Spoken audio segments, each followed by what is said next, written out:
aloe vera guys ay alam kong magandang ilagay sa loob ng ating tahanan kasi hi guys! Welcome back po ulit sa aking channel. Sa mga hindi pa po nakakakilala sa akin, ako po si Grace.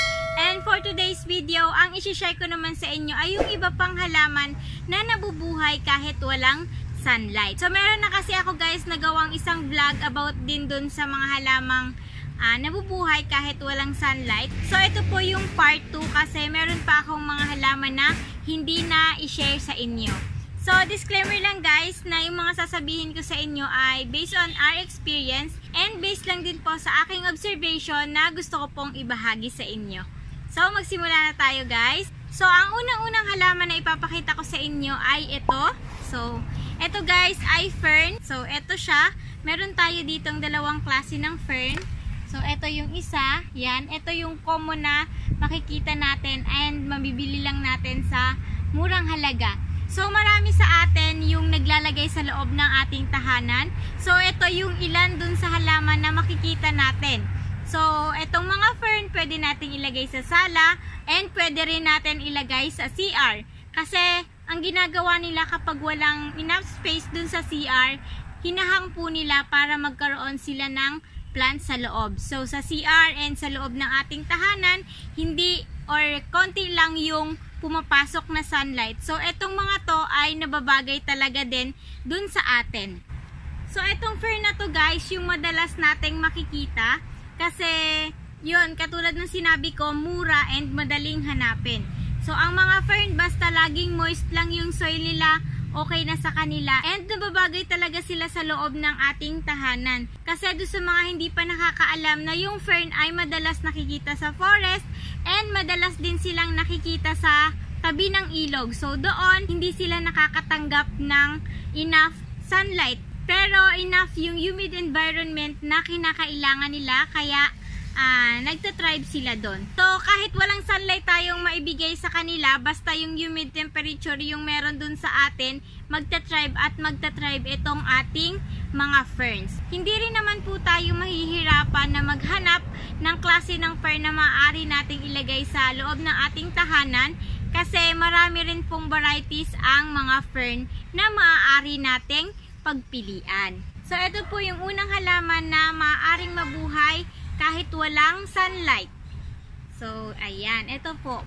Yan. Ito lang yung fern na ipapakita ko sa inyo. Pero, marami na rin po akong varieties ng fern na collection. So, ayan. So, ang sumunod naman guys ay isa sa kilalang kilala na nabubuhay kahit low light ay itong mga peace lily. Ayan. So, si peace lily guys ay kilala rin bilang air purifying plant na in-identify ng NASA. So, ito ay maganda rin ilagay sa loob ng ating tahanan, lalo na kapag malalago na sila and ito rin po mga peace lily ay namumulaklak. So, si peace lily, madali lang din naman siyang alagaan. So, ano pala guys, kapag meron tayong mga halaman na nasa loob ng ating tahanan, mas nalilesen or hindi natin kailangan magdilig araw-araw. Kasi sa loob ng ating tahanan, yun nga walang sikat ng araw na tutulong para ma-dry or matuyo yung soil ng ating plants. Kaya malaking iba guys yung pagdidilig natin dun sa mga halamang nasa labas and dun sa mga halamang nasa loob ng ating tahanan. So hindi kailangan na araw-araw guys kasi kapag laging basang-basa yung soil ng ating plants na nasa loob ng ating tahanan, hindi natin maiiwasan na magkaroon ng mga fungus yung halaman natin. Lalong-lalo na kapag laging basa yung soil, mapapansin nyo na nagkakaroon ng amag yung ating soil nung halaman. Kaya, ano guys, kapag magdidilig tayo, mas okay na slightly dry na yung soil ng plants natin bago ulit po tayo magdilig. So, ayan si peace lily. So, meron pa rin tayong ibang klase ng peace lily guys. Merong yung pure na green yung dahon and meron din naman pong variegated. So, yan. So, ang sunod na halamang ipapakita ko sa inyo guys ay itong aloe vera. So, ang aloe vera guys ay alam kong magandang ilagay sa loob ng ating tahanan kasi katulad ng ating peace lily, ang aloe vera din po ay isang air purifying plant. So maganda rin tong ilagay sa loob ng ating mga silid tulugan, and pwede rin po natin tong ilagay sa kitchen or sa CR.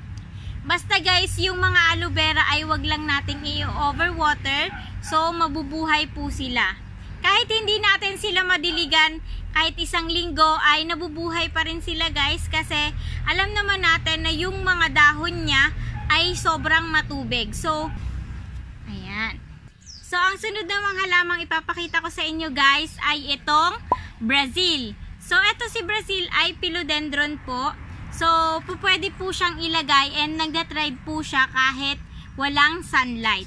Pero hindi naman guys ibig sabihin na walang sunlight, hindi na natin sila ilalabas or pasisikatan ng araw kahit isang beses lang sa isang buwan. So, etong mga philodendron Brazil guys ay magandang ilagay sa loob ng ating tahanan kasi maganda rin po itong hanging plants, lalo na kapag malago na sila and lumalawit na po sila dito sa ating pot. Maganda rin tong ilagay sa mga shelves, sa may mga malapit sa TV. Kaya nga lang po, kapag itong philodendron Brazil ang nilagay natin sa loob ng ating tahanan and hindi sila nakakatanggap ng enough sunlight, yung mga dahon lang niya, mapapansin nyo na medyo lumiliit siya. Hindi katulad nito, hindi niya mamimaintain yung ganito kalalapad na dahon kapag nasa low light po siya. Pero magta-thrive din po siya doon. Malilesin lang po yung laki ng dahon niya, and mapapansin nyo rin na mahaba yung pagitan ng pagtubo ng dahon ng ating mga philodendron Brazil. Pero guys, ang magandang maaari nating paglagyan dito sa ating mga philodendron Brazil ay medyo malapit sa may bintana.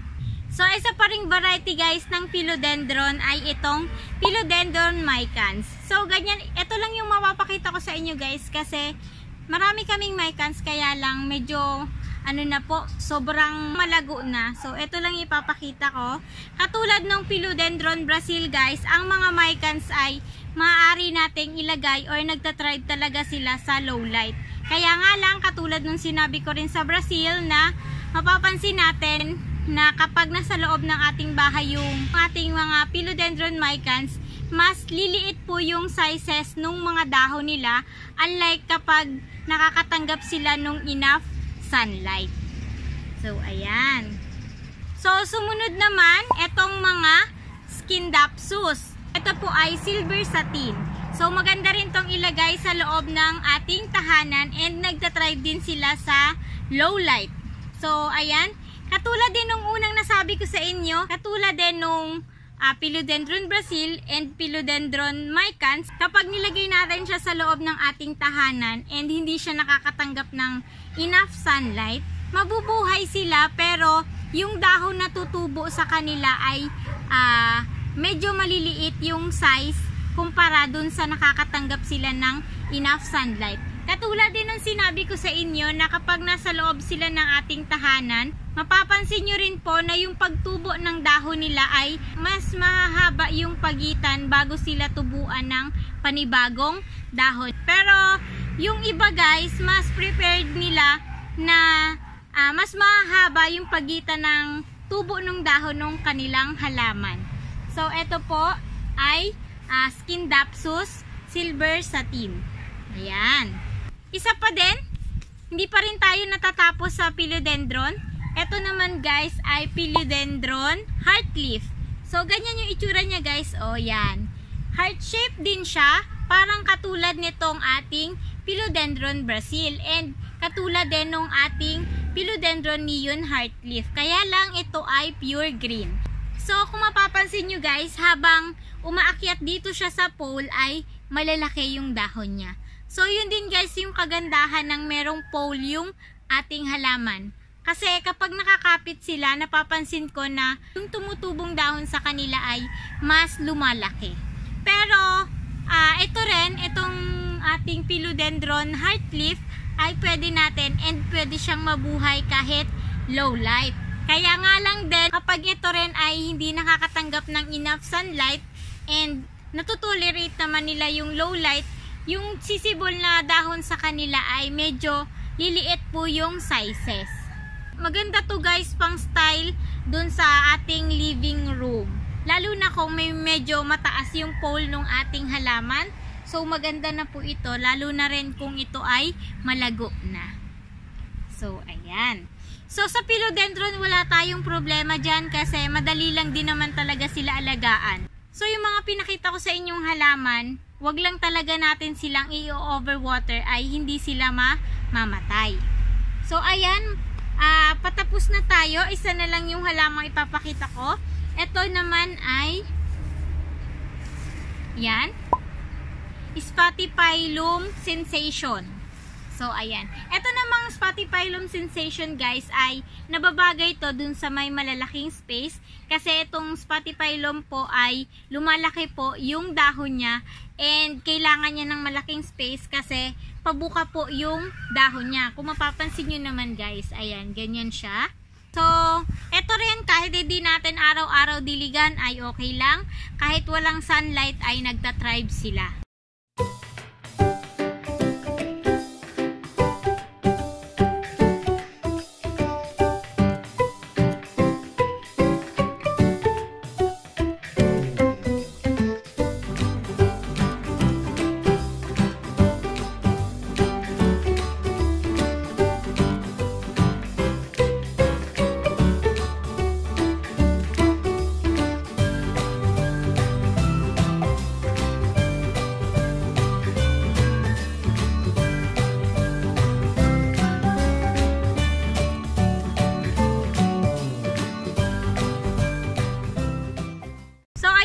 Ipakita ko na sa inyo yung dagdag dun sa mga halamang nabubuhay kahit walang sunlight.